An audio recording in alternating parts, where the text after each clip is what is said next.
সুস্বাগতম সুপ্রিয় শিক্ষার্থীবৃন্দ।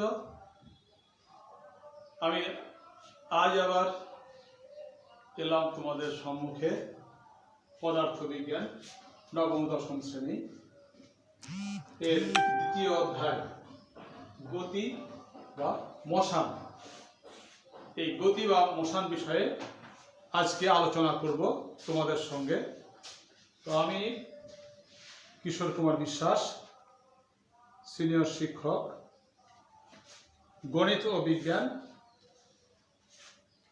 হাউজিং এস্টেট মাধ্যমিক বিদ্যালয়, কুষ্টিয়া।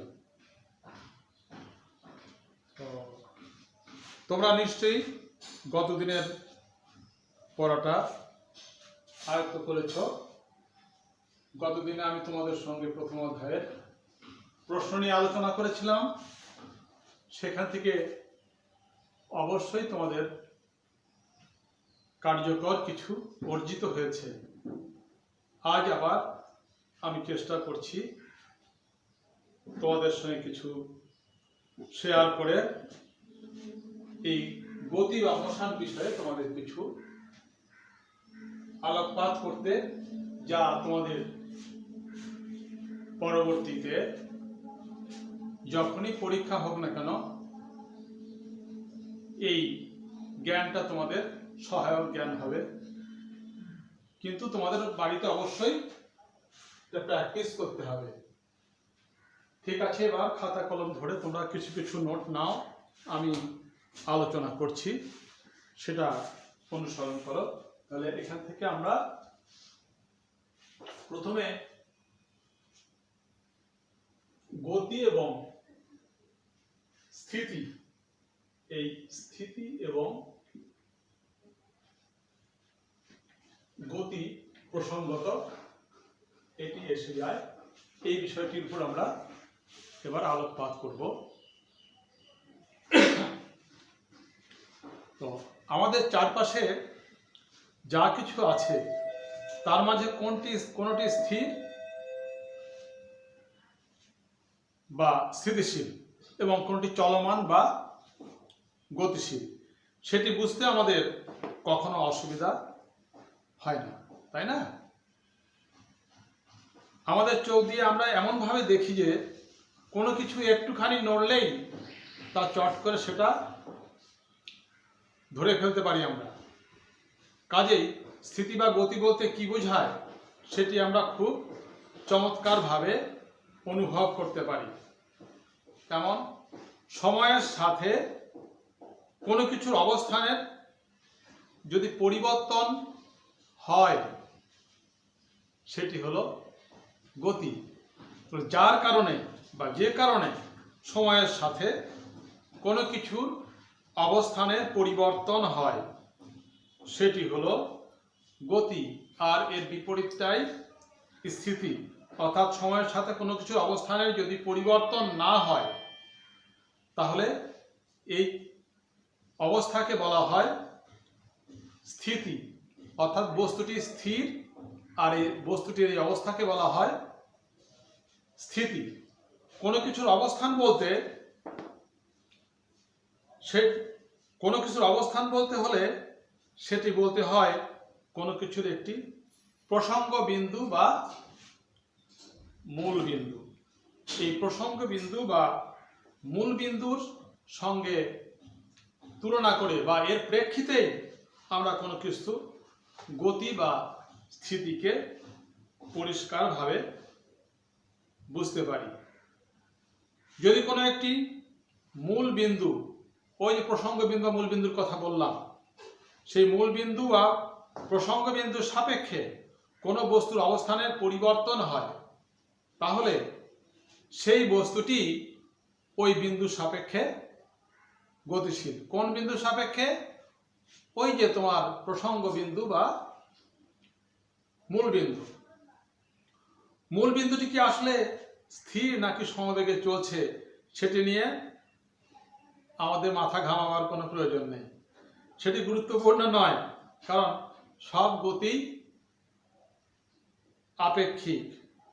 তাই এখান থেকে আমরা গতি এবং স্থিতি সম্পর্কে যে ধারণা পেলাম সেটি কি বলতো দেখি? মানে সময়ের সাপেক্ষে কোনো বস্তুর অবস্থানের যদি পরিবর্তন হয় সেটি হলো গতি, অর্থাৎ ওই বস্তুটি তখন যে অবস্থা, ওই অবস্থাকে আমরা বলি গতিশীল অবস্থা বা গতি। আর অবস্থানের পরিবর্তন যদি না হয় তখন ওই অবস্থাটাকে বলি আমরা স্থিতি। আর এই স্থিতিশীল অবস্থা বা স্থিতি, তবে গতি আর স্থিতি সম্পর্কে আমাদের কিছুটা ধারণা হলো। এবার আমরা আসি যে এই বিভিন্ন টাইপের গতি রয়েছে। গতি আবার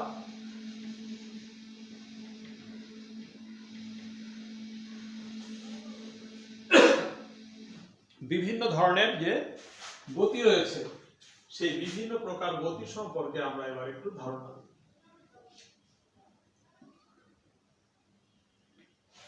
বিভিন্ন প্রকার গতি বলতে যেমন আমাদের সরল রৈখিক গতি,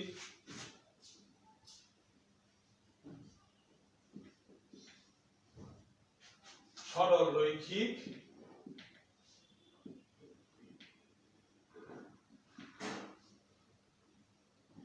গতি, তারপর ঘূর্ণন গতি,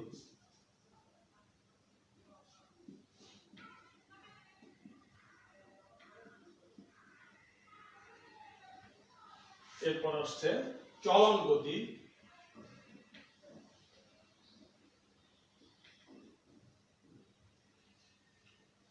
তোমরা প্রয়োজনীয় নোটগুলি আমার বক্তব্য এবং লেখার সঙ্গে সঙ্গে, আলোচনার সঙ্গে সঙ্গে তোমরা নিয়ে নেবে।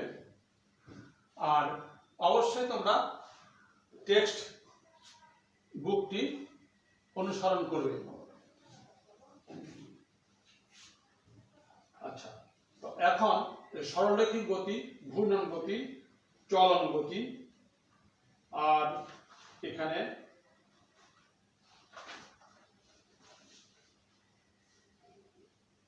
আরো দুটি গতি সম্পর্কে আমরা আলোচনা করব। তার মধ্যে পর্যায়বৃত্ত,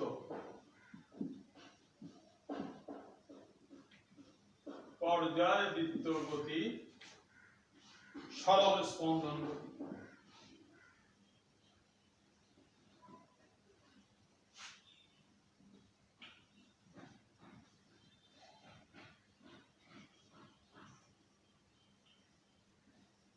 সরল স্পন্দন গতি। তাহলে সরল গতিটা কি? আমাদের চারপাশে অসংখ্য গতির উদাহরণ রয়েছে। তার মধ্যে সরল রৈখিক গতি বা লিনিয়ার মোশন, কোনো কিছু যদি সরল রেখায় যায় তাহলে তার যে গতি সেটি হচ্ছে সরল রৈখিক গতি। কোনো কিছুকে সমতল পৃষ্ঠে ধাক্কা দিয়ে ছেড়ে দিলে সেটা সরল রেখায় যেতে থাকে। একটা বলকে উপর থেকে ছেড়ে দিলে সেটা সোজা নিজের দিকে পড়ে, কাজেই সেটাও সরল রৈখিক গতির উদাহরণ। আচ্ছা, এবার আমরা আসি ঘূর্ণন গতি। ঘূর্ণন গতিটা কি? কোনো কিছু যদি নির্দিষ্ট বিন্দু সমদূরত্বে থেকে ঘুরতে থাকে তাহলে সেটাকে আমরা ঘূর্ণন গতি বলি। যেমন এই উপরে ঘুরছে বৈদ্যুতিক পাখা, ঘড়ির কাঁটা, এই যে ঘড়ির কাঁটা, এমনি করে আমরা অনেক উদাহরণ দিতে পারি। তারপরে আরো আমরা প্রকৃতি থেকে নিতে পারি, যেমন চাঁদ, আকাশে চাঁদ, চাঁদের এই গতিটাও ঘূর্ণন গতি। চাঁদকে কোনো কিছু দিয়ে পৃথিবীর সাথে বেঁধে রাখা নেই, তবুও এটা পৃথিবীকে ঘিরে ঘুরছে। শুধু তাই নয়, এটা কিন্তু ভূপৃষ্ঠে পতিতও হচ্ছে না, টুপ করে পড়েও যাচ্ছে না। এবার আসছে চলন গতি। আমি কিছুটা আলোকপাত করে যাচ্ছি, আর তোমরা এগুলি সঙ্গে সঙ্গে যতটুকু পারো নোট নিয়ে নেবে আর পরবর্তীতে টেক্সট বুক ফলো করবে, তাহলে এই গতি সম্পর্কে তোমাদের সম্যক ধারণা সুস্পষ্ট হয়ে যাবে এবং এখান থেকে টিচার যেভাবেই তোমাকে প্রশ্ন করুক না কেন তুমি সে প্রশ্নের উত্তর দিতে তুমি সচেষ্ট হতে পারবে এবং অধিকাংশ উত্তরই তুমি দিতে পারবে আশা করি। আর যদি পরিপূর্ণভাবে তোমার অধ্যয়ন হয়, স্বাধ্যায় হয়, তাহলে তুমি এখান থেকে যে কোনো প্রশ্নের উত্তর তুমি দিতে পারবে। তার কারণ হলো যে শিক্ষক তোমাকে প্রশ্ন করবেন টেক্সট বুকের মধ্য থেকে, এর বাইরে উনি প্রশ্ন করবেন না। সে কারণ আমার বিশ্বাস যে তোমরা যদি টেক্সট বুকটি সঠিকভাবে ফলো করো তোমাদের সমস্যা হওয়ার কথা না। তো এবার আমরা বলছিলাম সম্ভবত চলন গতি। হ্যাঁ, চলন গতি ইংরেজিতে ওটাকে বলা হয় ট্রান্সলেশনাল মোশন। কোনো কিছু যদি এমনভাবে চলতে থাকে যে যেন বস্তুর সকল কণা একই সময় একই দিকে যেতে থাকে, তাহলে সেটা হচ্ছে চলন গতি। কোনো কিছু যখন সোজা অর্থাৎ রৈখিক গতিতে যায় তখন তার উদাহরণ দেখা খুব সহজ। যেমন গাড়ির ঘূর্ণায়মান চাকা বিবেচনায় আনলে সোজা এগিয়ে যাওয়া একটা গাড়ি চলন গতির উদাহরণ। তখন গাড়ির প্রতিটি বিন্দু একই সময় একই দিকে একই দূরত্ব অতিক্রম করছে। তাহলে এই গাড়ির গতির থেকে আমরা চলন গতি সম্পর্কে ধারণা নিতে পারি। যেমন একটা ট্রেন চলছে, একই কথা, ট্রেনের ক্ষেত্রে বাস চলছে, সেখানেও কিন্তু এই গতিটা আমাদের এই চলন গতির দৃষ্টান্ত। এবার আসছে পর্যায়বৃত্ত গতি। কোনো গতিশীল বস্তু যদি নির্দিষ্ট সময় পরপর একটি নির্দিষ্ট বিন্দু দিয়ে একই দিকে একইভাবে অতিক্রম করে, তাহলে সেটাকে পর্যায়বৃত্ত গতি বলা যায়। যেমন আমাদের হৃৎপিণ্ডের স্পন্দন এটি কিন্তু পর্যায়বৃত্ত, এই গতিটা পর্যায়বৃত্ত গতি। আচ্ছা, এবার আমরা আসি সরল স্পন্দন গতি।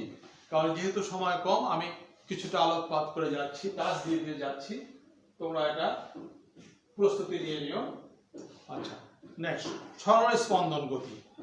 একটি বিশেষ ধরনের পর্যায়বৃত্ত গতি হচ্ছে সরল স্পন্দন গতি। তাহলে আমরা পর্যায়বৃত্ত গতি সম্পর্কে আমরা ধারণা নিয়েছি। যেমন সরল রৈখিক স্প্রিংয়ে ঝুলিয়ে রাখা দুলতে থাকা বস্তু, সেটিও কিন্তু পর্যায়বৃত্ত গতির উদাহরণ। হ্যাঁ, আর ঘূর্ণন গতি আমরা যে এর আগে বলেছি, ঘূর্ণন গতিটা এটা বিশেষ ধরনের পর্যায়বৃত্ত গতি। আর এখন সরল স্পন্দন গতিতে এসে আমরা সেই পর্যায়বৃত্ত গতির প্রসঙ্গটি এসে যাচ্ছে। তো এখানে স্পন্দন গতির বেলায় একটি নির্দিষ্ট বিন্দুর দুই পাশে বস্তুটি স্পন্দিত হয়। হ্যাঁ, তো একটি বিশেষ ধরনের যে পর্যায়বৃত্ত গতি সেটি হলো কি এই সরল স্পন্দন গতি। বিশেষ ধরনের যে পর্যায়বৃত্ত গতি সেটি হলো সরল স্পন্দন গতি। আমাদের চারপাশে স্পন্দন গতির অসংখ্য উদাহরণ রয়েছে। স্প্রিং থেকে দুলিয়ে দেওয়া একটা বস্তুর গতি হচ্ছে স্পন্দন গতি। দোলনায় দুলতে থাকা শিশু, ঘড়ির পেন্ডুলাম এগুলি সব স্পন্দন গতির, সরল স্পন্দন গতির উদাহরণ। ঠিক আছে, এবারে আমরা আর একটু অগ্রসর হই। সেটি হলো স্কেলার রাশি কি, ভেক্টর রাশি কি। আমরা স্কেলার এবং ভেক্টর রাশিতে যাব। এবার ভেক্টর পরিমাপ প্রকাশ করতে গেলেই আমাদের এই রাশির সাহায্যের প্রয়োজন হয়, রাশির সাহায্য নিতে হয়।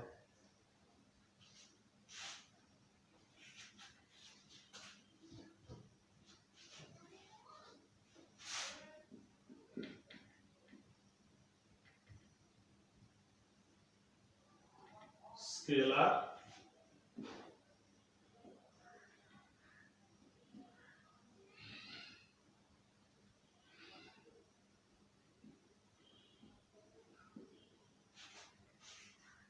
ও ভেক্টর রাশি।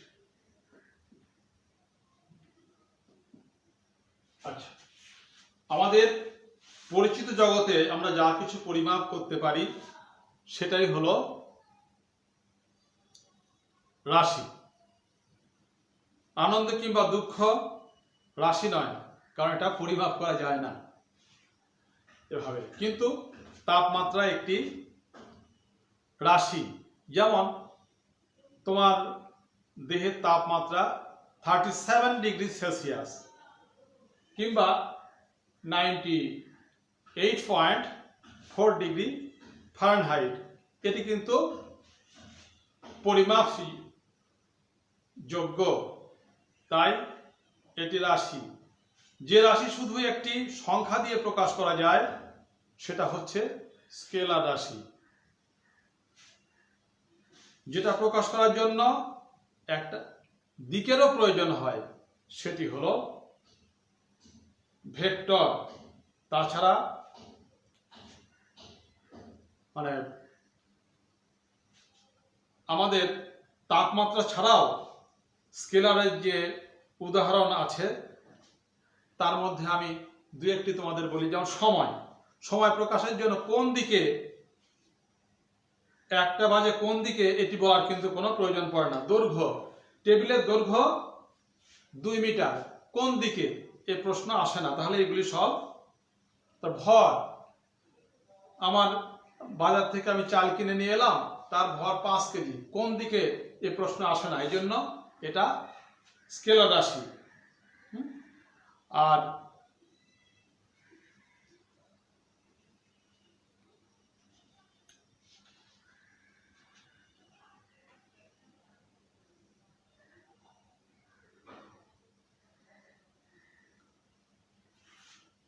কিন্তু আমি এখন স্কুলে যাব বা বাজারে যাব, সেখানে কিন্তু প্রশ্ন এসে যায় যে আমি যে গতিতে যাচ্ছি শুধু সেটা বললেই হবে না, যেদিকে যাচ্ছি সেটিও বলতে হবে। আমি যে যাচ্ছি এখান থেকে, আমার ধরো আমি মোটরসাইকেলে যাচ্ছি, আমার গতিবেগ ঘন্টায় 30 কিলোমিটার, কিন্তু কোন দিকে আমাকে যদি এখন মিনিসিপ্যালিটি বাজারে পৌঁছাতে হয়, তাহলে আমাকে বলতে হবে অবশ্যই এটা এখান থেকে উত্তর দিকে যেতে হবে। তাহলে আমরা এখান থেকে কি পেলাম, যে রাশি প্রকাশ করার জন্য শুধু দিক প্রয়োজন সেটি হলো স্কেলার রাশি, আর যেটিকে প্রকাশ করার জন্য আমাদের মান এবং দিক দুটিরই প্রয়োজন হয় সেটি হলো ভেক্টর রাশি। আচ্ছা, এবার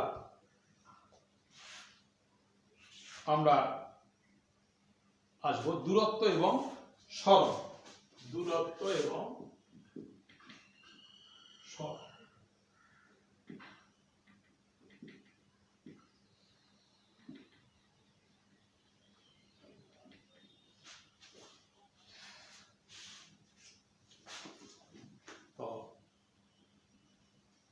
আমরা দূরত্ব শব্দটির সাথে খুব ভালোভাবে পরিচিত, তবে সরণ শব্দটি দৈনন্দিন কথাবার্তায় সেভাবে ব্যবহার করা হয় না। আমরা একটি উদাহরণ দিয়ে দূরত্ব এবং সরণ শব্দ দুটির মাঝে সম্পর্কটি বুঝতে পারি। যেমন আঁকাবাঁকা রাস্তা দেখানো হয়েছে, তোমাদের যে টেক্সট বুকে আঁকাবাঁকা রাস্তা দেখানো হয়েছে। এই রাস্তাটিতে এ বিন্দুর সাপেক্ষে, এই যে এ বিন্দুর সাপেক্ষে রাস্তার অতিক্রান্ত দূরত্বগুলি কিলোমিটারে 1, 2, 3, 4, 5, 6, 7 ইত্যাদি দেখানো হয়েছে। তাহলে ধরা যাক তুমি এ বিন্দুতে আছো, অর্থাৎ তোমার অবস্থান এ বিন্দু। এখন তুমি তাহলে সাইকেল চালিয়ে আঁকাবাঁকা পথটি ধরে 4 কিলোমিটার রাস্তা অতিক্রম করে বি বিন্দুতে পৌঁছেছ।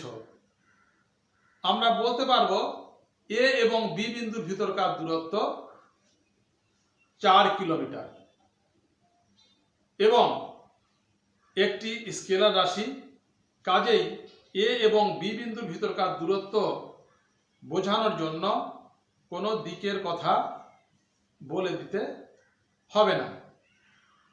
আমরা এ বিন্দুর সাপেক্ষে এই পথটি ধরে বি বিন্দুর দূরত্ব বের করেছি। এ বিন্দুর সাপেক্ষে এই পথটি ধরে বি বিন্দুর দূরত্ব এখানে বের করেছি। এখন ইচ্ছে করলে এ বিন্দুর সাপেক্ষে বি বিন্দুর সরণ বের করতে পারি আমরা। সরণ বলতে বোঝানো হয় এ বিন্দুর অবস্থানের সাপেক্ষে বি বিন্দুর অবস্থান। তো এই ছবিতে দেখো এ বিন্দু থেকে বি বিন্দু পর্যন্ত তীর, এ থেকে বি পর্যন্ত একটা তীর চিহ্ন দিয়ে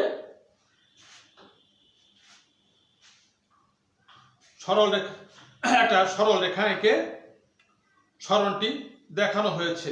এই ছবিতে সরণের মান 3 কিলোমিটার এবং তীরের দিকটি হচ্ছে সরণের দিকে, যেদিকে সরণ হয়েছে তীরের দিকটা হবে সেদিকে, অর্থাৎ সরণ হচ্ছে ভেক্টর রাশি, এর মান এবং দিক দুটিই আছে। বোঝা গেল?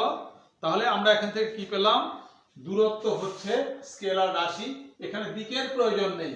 আর সরণ হচ্ছে একটি ভেক্টর রাশি, এটা প্রকাশের জন্য মান এবং দিক দুটিরই প্রয়োজন হয়। এবার আমরা আসি দ্রুতি এবং বেগ। দ্রুতি এবং বেগ। তো এখানে দ্রুতি হচ্ছে সময়ের সাথে দূরত্বের পরিবর্তনের হার, অর্থাৎ একক সময়ে যে পরিমাণ দূরত্ব অতিক্রম করে শুধু সেটি হলো দ্রুতি। তুমি 20 সেকেন্ডে তুমি 100 মিটার দূরত্ব অতিক্রম করেছো।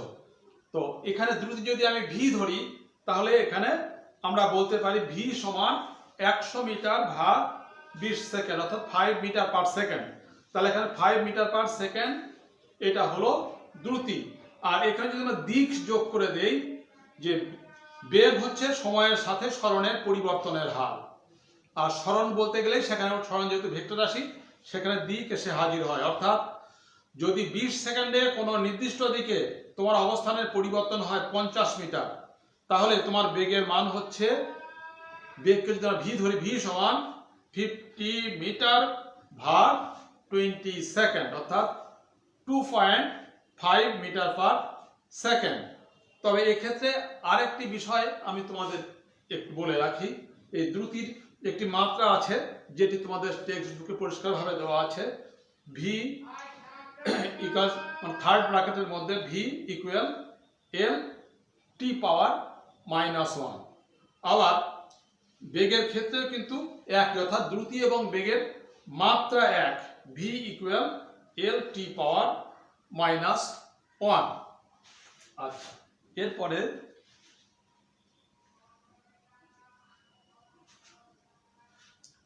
এগুলি সম্পর্কে বিস্তারিত জানতে গেলে অনেক সময় দিতে হবে।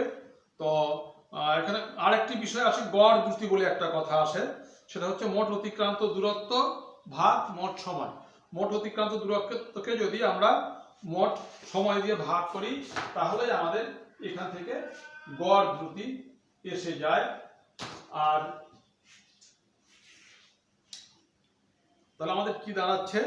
গড় বেগ সমান দ্রুতি তো গেল, অতিক্রান্ত দূরত্বকে সময় দিয়ে ভাগ করলে ঠিক একইভাবে আমরা এক কথায় বলতে পারি গড় বেগ সমান সরণ ভাগ সময়। অর্থাৎ সরণকে যদি আমরা সময় দিয়ে ভাগ করি তাহলে আমরা কি পাবো? মোট সরণকে মোট সময় দিয়ে ভাগ করলে কি পাবো? বেগ। আর মোট অতিক্রান্ত দূরত্বকে সময় দিয়ে ভাগ করলে কি পাবো? বলো, দ্রুতি, তাই না? তাহলে আমরা দ্রুতি এবং বেগ সম্পর্কেও আমরা ধারণা পেলাম। এবার এখানে আরো কিছু দৃষ্টান্ত দিয়ে টেক্সট বুকে তোমাদের এটা ক্লিয়ার করা হয়েছে। তো আমার মনে হয় যতটুকু আমি আলোচনা করলাম সংক্ষেপে এতে তোমাদের ধারণা হয়ে গেল। এরপরে আসছে ত্বরণ এবং মন্দন। ত্বরণ এবং মন্দন। ত্বরণটা কি? বেগ বৃদ্ধির যে হার সেটি হলো ত্বরণ, আর বেগ হ্রাসের যে হার সেটি হলো মন্দন। ঠিক আছে? তো যেহেতু সময়ের স্বল্পতা, আমি এখানে আর সবিস্তারে আলোচনায় গেলাম না। আমি শর্টকাট তোমাদের একটু অবগত করলাম যে বেগ বৃদ্ধির যে হার সেটা হলো ত্বরণ, সময়ের সাপেক্ষে বেগ বৃদ্ধির হারটা হলো ত্বরণ, আর হ্রাসের যে হার, বেগ কমার যে হার সেটি হলো মন্দন। তো আমরা এখানে যদি বেগকে ইউ আদি বেগ টি সময় আর শেষ বেগকে যদি ভি ধরি আর ত্বরণকে যদি এ ধরি, তাহলে আমরা বলতে পারি a equal v minus u by t. সময়ের স্বল্পতা, তাই আমি মুখেই তোমাদের আলোকপাত করছি। তার ত্বরণ এ সমান কি হলো? আদি বেগ না শেষ বেগ বিয়োগ আদি বেগ ভাগ সময়। এটা দিয়ে আমরা ত্বরণ পেয়ে যাব। ত্বরণকে এ দিয়ে যদি প্রকাশ করি তাহলে আমাদের ওইটা দাঁড়াচ্ছে a equal v minus u by t. তো এখানে ত্বরণ যদি জানা থাকে এ, আদিবেগ ইউ, সময় টি এবং তার শেষ বেগ যদি ভি আমরা ধরি, তাহলে এখানে শেষ বেগ বের করা খুবই সহজ। সেটি কি? ভি ইকুয়াল ইউ প্লাস এটি। শেষ বেগ ভি সমান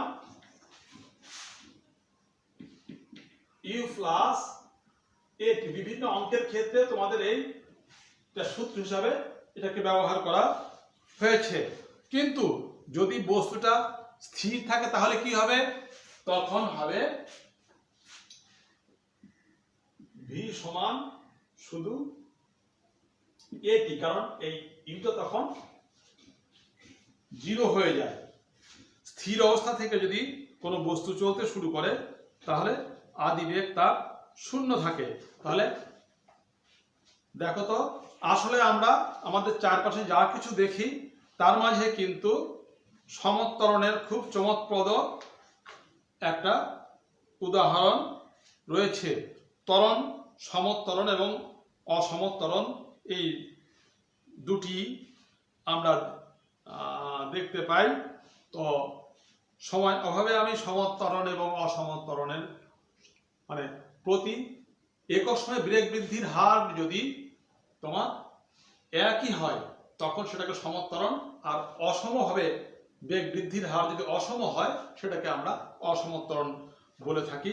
তো যেটি বলছিলাম যে আমাদের চারপাশে আমরা যা কিছু দেখি তার মাঝে কিন্তু সমত্বরণের খুব চমকপ্রদ একটি উদাহরণ আছে। সেটি হচ্ছে মাধ্যাকর্ষণ জনিত ত্বরণ, যাকে ছোট হাতের স্মল জি দিয়ে প্রকাশ করা হয়েছে এবং পৃথিবীর কাছে তার মান পৃথিবীর খুব কাছাকাছি তার মানটা আনুমানিক 9.81 মিটার পার সেকেন্ড স্কয়ার ধরা হয়। আমরা যদি কোনো একটা বস্তু স্থির অবস্থা থেকে ছেড়ে দিই তাহলে কি দেখতে পাই? সেই বস্তুর গতিবেগ ভি ইকুয়াল জিটি হিসাবে বাড়তে থাকে। অর্থাৎ এখানে ওই বেগটাকে আদি বেগ যেহেতু শূন্য, যখন ছেড়ে দিচ্ছি উপর থেকে আদি বেগ শূন্য, তখন মাধ্যাকর্ষণ ত্বরণ কাজ করে, তাই ভি ইকুয়াল জিটি এইভাবে আমাদের এই বেগটা বৃদ্ধি পেতে থাকে। ঠিক আছে, তাহলে আজকে আমরা আলোচনা এখানেই রাখছি। এবার শিক্ষার্থী বন্ধুরা তোমরা কাজ করে ছোট্ট একটু নোট নাও হোমওয়ার্ক হিসাবে, এটি তোমরা বাড়িতে করবে। দ্রুতি এবং বেগ এগুলির মধ্যে তো সম্পর্ক আছে। ত্বরণ এবং মন্দন পার্থক্য কি এদের?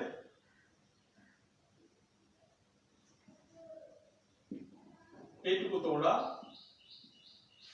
হোমওয়ার্কে করবে আর যথাসাধ্য তোমরা চেষ্টা করবে যতটা সম্ভব পর্যালোচনা করতে টেক্সট বুকটি, তাহলে তোমরা এই অধ্যায় সম্পর্কে সুস্পষ্ট ধারণা পেয়ে যাবে। তাহলে এতক্ষণ তোমরা যে আমার সঙ্গে আছো, তো নিশ্চয়ই তোমরা ভালো আছো। এখন এই কঠিনতম সময় চলছে, করোনা বিভৎস ভয়ঙ্কর আকার ধারণ করেছে। তোমরা ঘরে থাকো, সাবধানে থাকো, আর ঘরে বসে বসে নিজে পড়াশোনাটা চালিয়ে যাও। সবাইকে অসংখ্য ধন্যবাদ।